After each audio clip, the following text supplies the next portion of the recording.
All right, good morning. Thank you for joining us in Strategy 1, which is all about collaboration, but doing collaboration in a really meaningful way that is holding high expectations for our students. So we're going to go through exactly how to set those expectations for collaboration in ways that you can hold students accountable for that.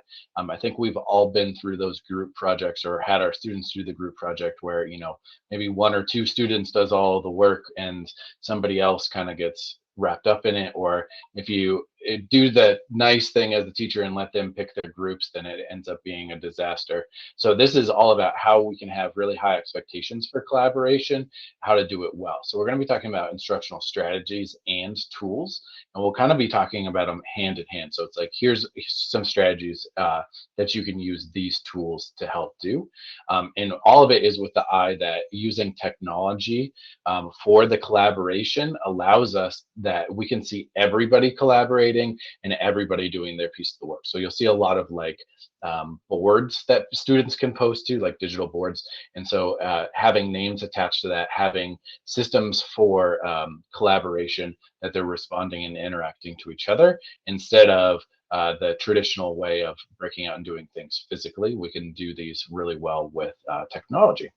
So welcome to this strategy, and we'll jump right in. Connections. So again, we are focusing on collaboration today. So if we're thinking about our DPS practices and key action steps we can take to ensure that we're instilling collaboration into our classroom to meet high expectations, I think key action 3 under practice 1, high cognitive demand with multiple solution strategies or viewpoints and representations. I think collaboration offers so many different avenues for students to test out different viewpoints, and it's also a huge cognitive lift for students to collaborate around an academic task. Also, practice 3 talks about providing feedback. Part of collaborating is giving feedback not only to the people that you're working with, but also you as the teacher can collaborate with your students to also provide them feedback. And we are also wrapping up our mid-years for LEAP. But when we talk about collaboration, we're talking about indicator I8 for LEAP. And the main kind of practice that we're looking at for collaboration is giving students digital tools and resources to collaborate with one another. So all of these tools that we're providing you guys today and these different strategies really kind of help boost that collaboration in your classroom.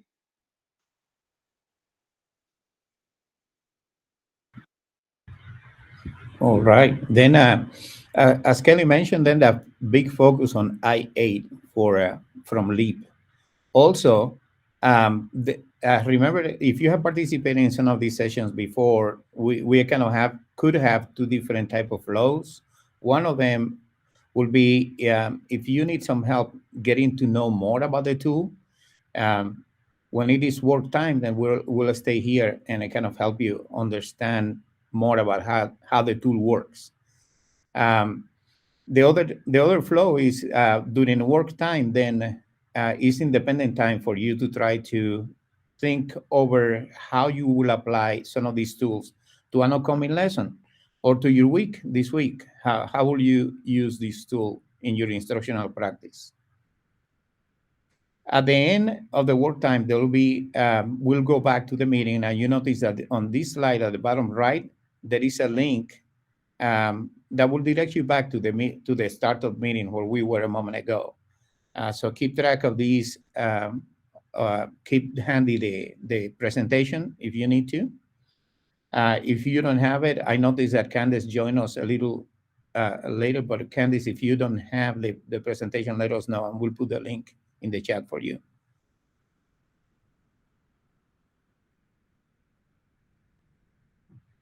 Then Luke mentioned about establishing high expectations earlier. And what we mean by that is providing explicit step-by-step instruction on how to collaborate within the lesson.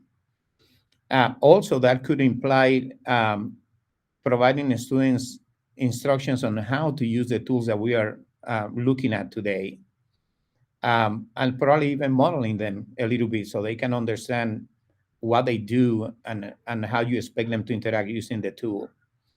Also, assigning roles is a very good way to maintain high expectations, making sure that every student is accountable for the part that they are in charge of. So each one of them is a very important piece of the puzzle, and you want to make sure that they know exactly what is expected of them as a member of a group, of a team.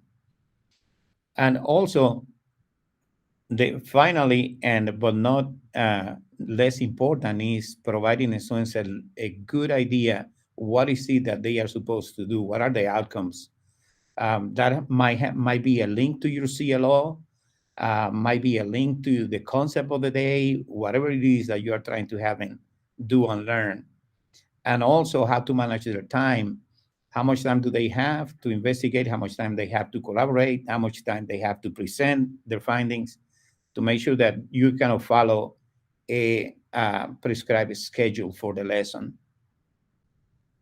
So we're going to be now introducing to you a very quick overview of two different tools, the Padlet and Jamboard. And Kelly will walk you through what Padlet is and how you could probably use it. So Padlet's a great place for gathering ideas, sharing them, modifying them later. It's like a living, breathing web page. Users can add links, YouTube videos, files, images, and to Padlet notes. They can move and arrange them and see the ideas of others, and it is updated in real time, so it's a great collaborative tool. I think that these are 20 useful ways to use Padlet. I love this graphic. And I'll just give you guys a few moments to take a look at these 20 ways that you can use Padlet in your own classroom.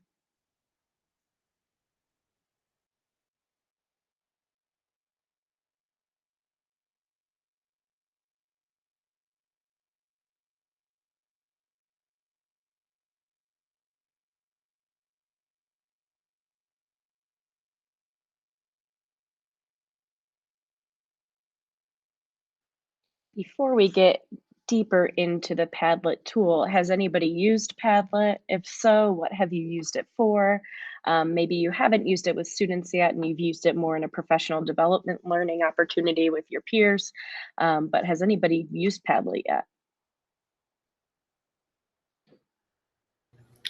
I've used it before, but not not in any crazy innovative way. Just kind of like, okay, like students need to do this, and they'll just like put, it just kind of looks like a bulletin board.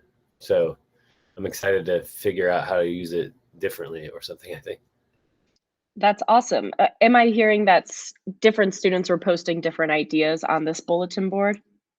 Yeah, basically. And then, but it's just like, I think where it breaks down is and this might be a timing thing and also not using it habitually, but it's just kind of like, okay, it just kind of goes up there and that's the product rather than it being really super interactive. Like technically, yes, the idea is they would see each other's posts, but I don't know that I worked it out very well. It just kind of became like, okay, here's an exit ticket posting board or something like that. Awesome. Yeah, and I think the first step to collaboration is having students get their ideas out there so they're visible to their peers. But I love the idea of you wanting to take it to the next step for this. That's awesome. Before we move on, Samantha or Natalie, did you want to chime in with how you've used it? Sure. I used it before when I taught art, and students had to develop an electronic portfolio. And then, like for art appreciation, they were able to state like positive comments. The parents, they really liked it as well. So I enjoyed using it when I taught art. So that is really cool. Did each kiddo have their own Padlet, or was it like a whole class portfolio? Yeah, it was like a whole class portfolio because I had like 1,000 students. So it was a lot. So, but I liked it. It was fun. Yeah. And that would probably be a lot of fun to go back and look at too. That's really, really cool. Thank you. So you kind of had a great segue into an example that I was going to share. I had students create self-portraits, and we did a gallery kind of walk experience, but virtually, because we were virtual last year.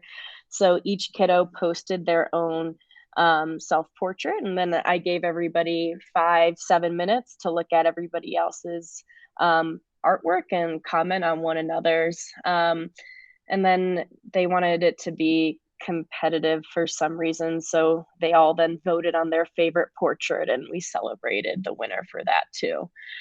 So lots of fun having students celebrate one another, inquire about each other's ideas. It's a lot of fun to see them connect.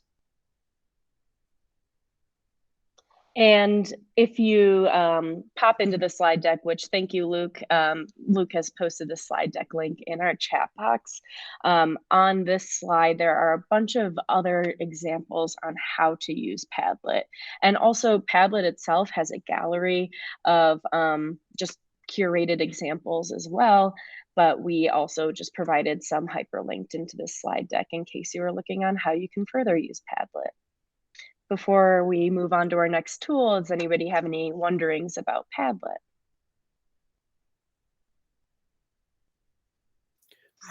I have just one question, because I think like my Padlet account, like it's kind of limited in how many you can have, which is a little annoying because then you have to just get rid of some of them. It'd be nice to have the unlimited usage.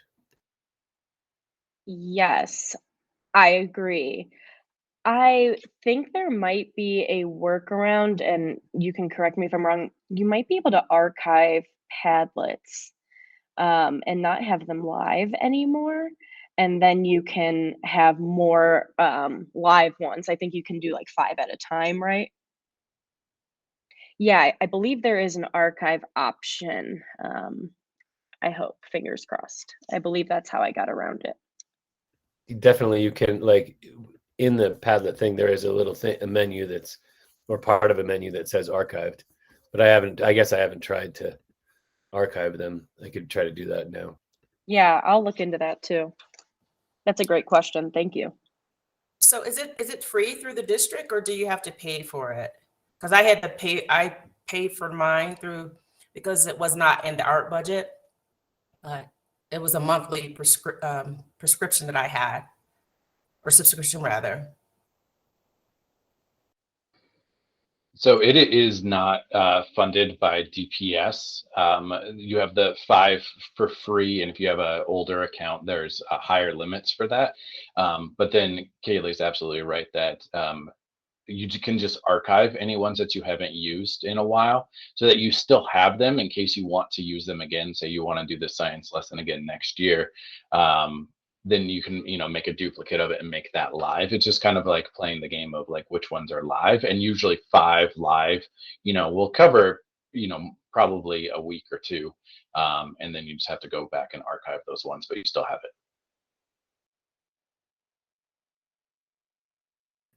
Yeah, it does seem like if I archive one, I can make another one. So it's pretty simple to do that.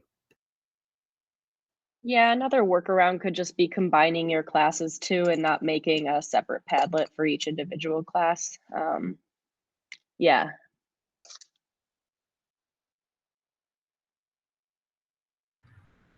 Okay, then the next tool is Jamboard.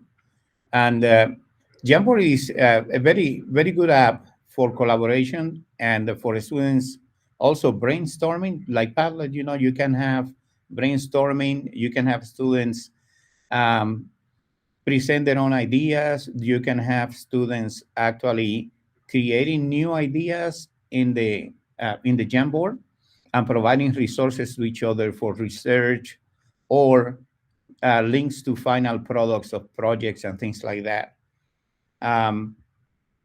And one of the cool things is that this is completely supported by Google Suite, so it can integrate into other Google apps as well. Next one, Ken. Then for student collaboration in Jamboard, as I mentioned, the brainstorming is very important, but also you can provide students opportunities for everyone edit type of boards where everyone can actually put different ideas on the same type of stickies or different pictures that they include into the Jamboard. It can be used very effectively in remote learning settings, where students can work together on one particular Jamboard, for example, in a breakout room. Very, very good to do that. Next one, Kelly. I was hoping to share with you a couple of them. For example, Kelly, if you don't mind to click on the one at the bottom. Yeah, the one at the bottom, exactly. This one comes from a teacher at West, and they were exploring with students. It was an SEL lesson, social emotional lesson, and they were presenting the students with a prompt like fill in the blanks. Dear COVID, you took da da da from me, but you taught me da da da.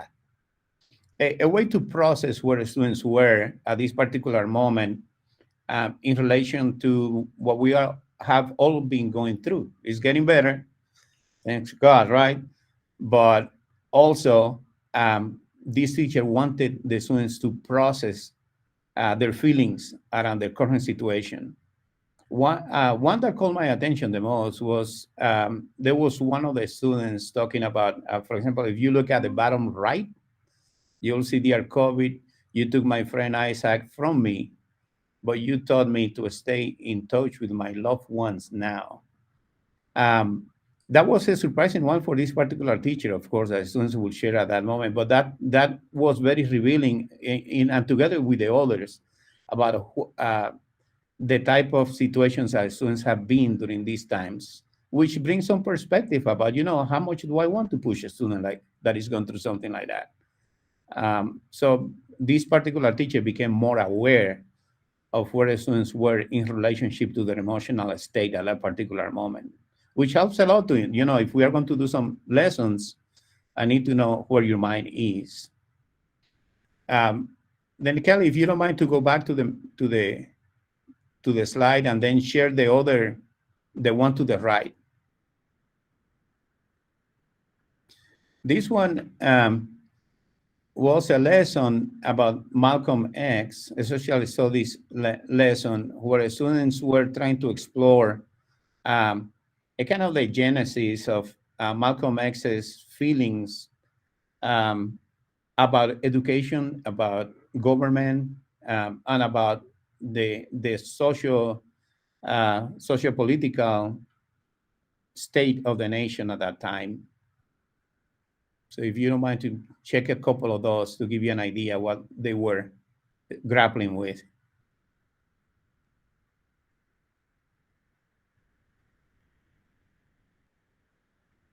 Again, this is the collective thinking of that particular class. It's not any particular student on a sticker, but they can all share their thinking. And this can provide students different avenues, different directions for the work during the lesson. I have a question, Luke or EJ, maybe you can answer. Are you able to see who posted what on Jamboard? On Jamboard, you need to request that they put their name next to it. I mean, you can go into the revision history and stuff, but it's easiest just to put their name on it. Yeah, they usually, what I have seen done is that the student puts to a sticker, the stickies. One of them is their name, and under the name, then they put another sticky with their ideas.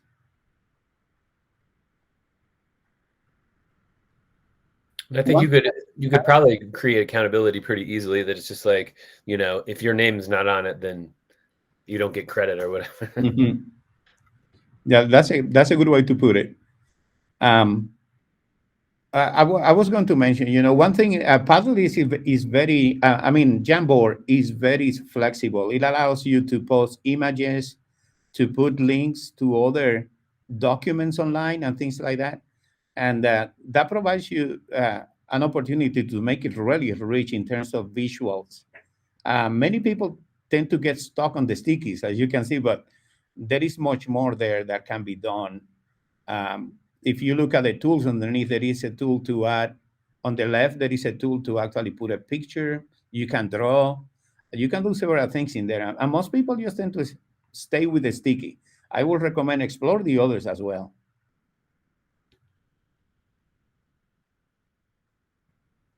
Next, then.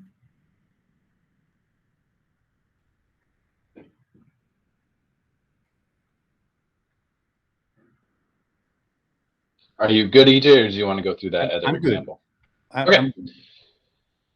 All right, sweet. Well, I'm up next then with Flipgrid. So the same ideas of Padlet and Jamboard, that you have a collaborative space where students are posting. They then can post to Flipgrid, and then the difference with this is that with Jamboard and Padlet, that they're writing and adding images and drawings and stuff, and Flipgrid's all about video based. So this is really good when you want students to actually be using their voice in their collaboration.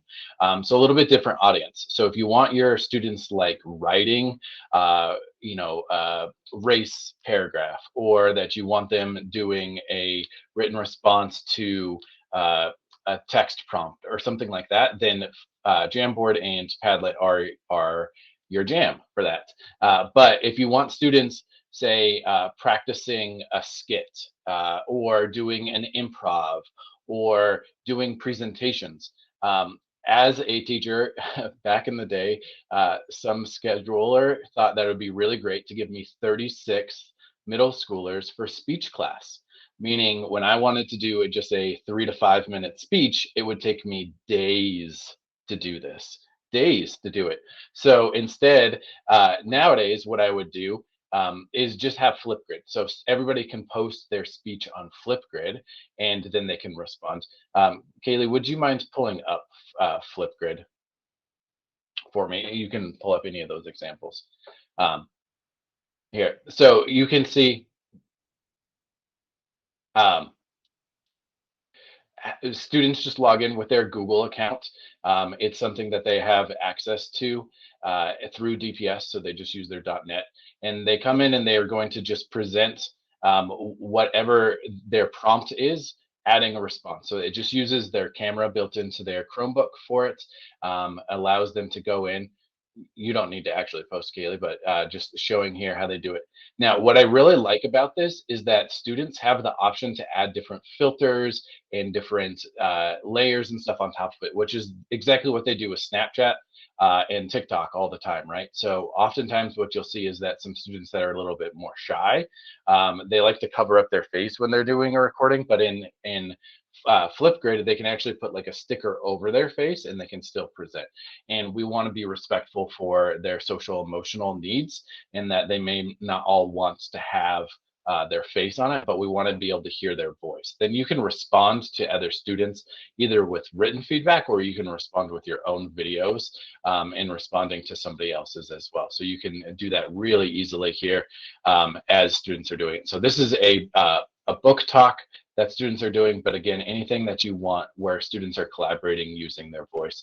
And the idea, again, wrapping it back to our CRE mindset, is that students are really held accountable and have high expectations for this. So we're giving them exactly what we're expecting in their videos. We're talking about exactly how they want to collaborate with each other. So I'm not just going to have students post their speeches on here, but I'm also going to say then you need to provide a glow and a grow or another form of feedback to other students as they're doing it, and that they have that. And then like Jeffrey was saying, like, hey, you're going to get a grade for this, or you're going to get feedback points on this. However you want to do it, that you have a system of accountability, that students are actually going in and collaborating with each other, and that you can go in and you can see all of it. But it doesn't have to be in real time feedback. So like when I would have that speech class, I would have students filling out written responses to each other and giving out feedback, but that just gets to be so hard. In Flipgrid, it gives us a platform that makes our high expectations with collaboration really easy to go through. So then that's Flipgrid. It's an awesome tool. I'm sure that you've seen it around, and if you need any help with it, or you want somebody to help try it out in your class for the first time, any of us digital coaches can help you with that. And another absolutely awesome resource that we have here in DPS is our Makerspace Kits. So we are in the ed tech department. So we are your digital coaches that supports you all. And our sister team is the library services. So we are ed tech and library services, ETLS. And we have partnered with them to have certain kits that are available for checkout for any DPS teacher. They are absolutely free for you to use anywhere in DPS. And so we have a whole website. So I'm going to drop in our website in here. And Kaylee, if you wouldn't mind going to the next slide as well. Our Makerspace kits are a whole bunch of different things. I think we have 150 unique kits, so you can kind of find it for everything. Of course, they're focusing on like hands-on learning. We have a lot to do with coding and programming, but we have different kits for just about anything. You can use it for science or social studies. You can use it for rotations in a class, so it can be like an additional station. So if you're going to do literacy rotations in your class, or you can make it into an enrichment station when students have completed the tasks that you have for them for the day, that they can go in and use it for enrichment. So just to kind of highlight some of my favorites here. So like we have the Cubelets is a great one. Yeah, I mean, you can pull that one up. Thank you. Cubelets is a like coding, kind of thinking through different problems that students are using these little blocks, and each of the blocks does a different thing. And then you put it together and it kind of makes a program. So you have a block that can be a switch, or a block that can be a light sensor. So if you have it as dark in the room, it can then have another block that is a light itself. So the light sensor can then turn on the light if it gets dark, kind of like a photo eye, you know, if you have floodlights outside. Or you can have a switch that would then turn on the block that is a light, or you can have ones that are moving. So the idea is that you're kind of making things physically tangible when it comes to coding and inputs and outputs as a device. So we actually have several kits of these and several different versions of it. So it's really cool. You could do this with your entire class as you're trying to work through like some problem solving. So you can check this out. It'll be either able to be delivered to your school, or you can come pick it up at our Acoma campus here and be able to get it. We also have Bloxels, which is another great coding thing. We have several like virtual maker spaces that you can do with your students. So that's really fun as well.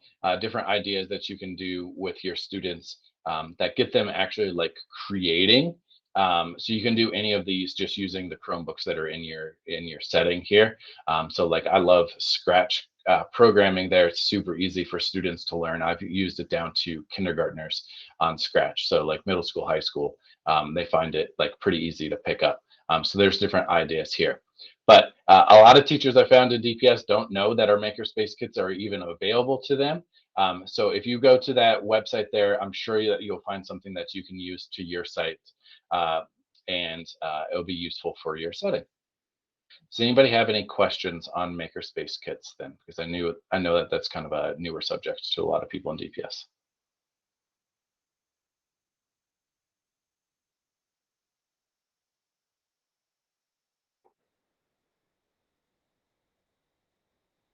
I'll give one last idea then.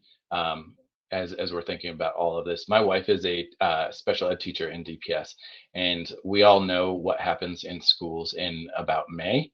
A lot of teachers are starting to get checked out and not teaching as much rigorous content and stuff, and we just want to engage students really well. So she has the habit of every May checking out several Makerspace kits and bringing it into her classrooms. So when the students are just like, oh, miss, I don't want to write anymore. Obviously, we want them writing, but we also want to give them varied instruction that keeps them engaged. And so she always checks out kits to do with her kids in May. I would like to add also that, you know, I have seen teachers use these as motivators also for times when, you know, if you have projects that students are working on, that if they complete certain things, then they get to play with the maker kits. And there are concepts that can be linked about any lesson that you are involved in. So kids will kill for putting their hands on some of this stuff. It's really cool. So we really recommend you look at them and make sure that you consider them for days where they can be a little slow. Like you are seeing that the weather is going to get bad in the next few days and you are not sure how many kids will come to your classroom. This can energize a very sleepy classroom. So Good idea, EJ. Thanks for sharing. And All it's right. free. I think the biggest thing is like it takes the cost off of the teacher, which is such a rare opportunity. Yeah, for sure. And then the last tool we wanted to share was the OG Google Suite. So collaborative tools like Google Docs, Google Sites, Google Drawings, Google Slides. I'm sure most of us here have been exposed to Google Suite, but just wanted to give you guys some takeaways to use with kiddos. This is kind of just a basic slide. Again, we all probably know how to share on Google, but just having a slide ready for kids is always super helpful. So if you are ever getting kids to collaborate on Google Slides, Google Docs, and you just need to give them instructions, this is a great resource just to copy and paste and put in your own slide deck. It's just a GIF that shows each step and then written instructions as well. I also think this is a super helpful graphic that I don't really need to go through the specifics, but it's helpful for you, the instructor. It's helpful for also students, what different share settings are when you're collaborating on Google platform. So what you can access if you are on view, on comment, on edit, or if you are the owner of that document, it's helpful for our students to know, especially as we're trying to kind of bring them up as good digital citizens. For those of you that use Schoology, I found this tip super helpful, not only in my own classroom, but sharing it with my peers. If you're having students collaborate on Schoology, so if you push out a Google Doc or a Google slide deck, and it makes an own copy for each student, make sure that you tell students when they're collaborating to share, only open one doc. So have a captain of the group, only have that captain open the doc and share it with the group. So then you only have a few open documents that are being worked on. It can get really confusing when everybody opens a doc, but only like one or two people are working in it. It's just helpful to only have those that are being worked on as the ones that are open in your Schoology course. And that is all I have for Google Files, Google Docs, Google Slides. Does anybody have any questions about Google Suite in general?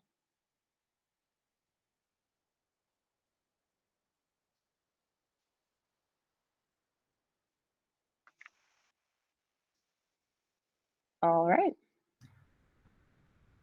well, as we said at the beginning, at 9:20, you will have time between now and 9:20, right, to work on some ideas for your lessons. And then at 9:20, we'll click on that link and go to the main meeting if you don't have it already open. Any last comments or questions before we release you for work time? I just wanted to say just about the assigning the shared documents in Schoology. You can assign it to individual students too. So if you kind of knew what your groups were going to be, you could maybe a little bit of ahead planning time. But Yeah, that's genius. That I wish I would have thought of that. Mm-hmm. Okay, then any other comments? All right. So Then, we'll be in here if anybody has any questions or anything, or if you want to get up to stretch or get to work on some of these things, adding it to your lesson plans, we'll be here.